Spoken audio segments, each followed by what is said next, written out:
Hello there, I'm Kim Berry, editor of Food and Drink Business.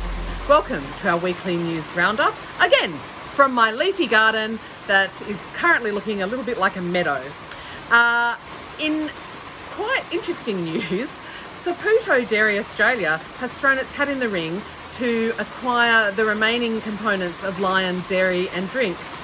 The ACCC has put out a call for comments as it investigates the proposal.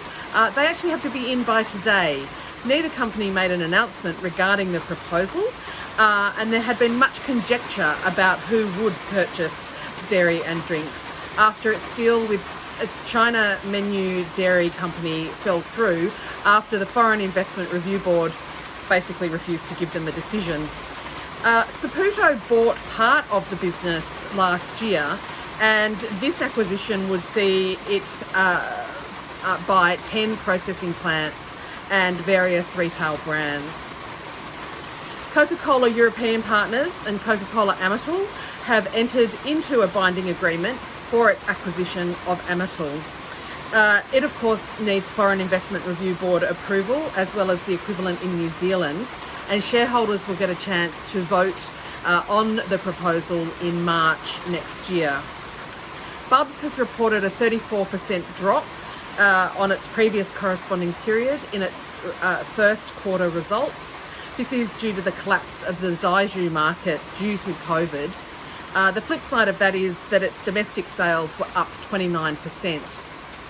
In sustainability news, Fonterra has put out its sustainability report with some promising and good results considering the impacts of COVID. And Accolade Wines has started an initiative with its brand Banrock Station that's worth having a read as well. In our podcast episode this week, I talk with CEO of SPC Australia, Robert Giles. We have a great chat about what it's like to be working in a company since it was bought by a private equity firm, and now with a very ambitious growth strategy. It's a great interview, so please go and check that out.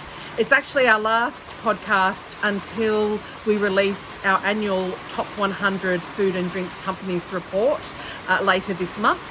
So I'll keep you posted when we do a podcast with our partners, Ibis World, looking at what this year's list reveals.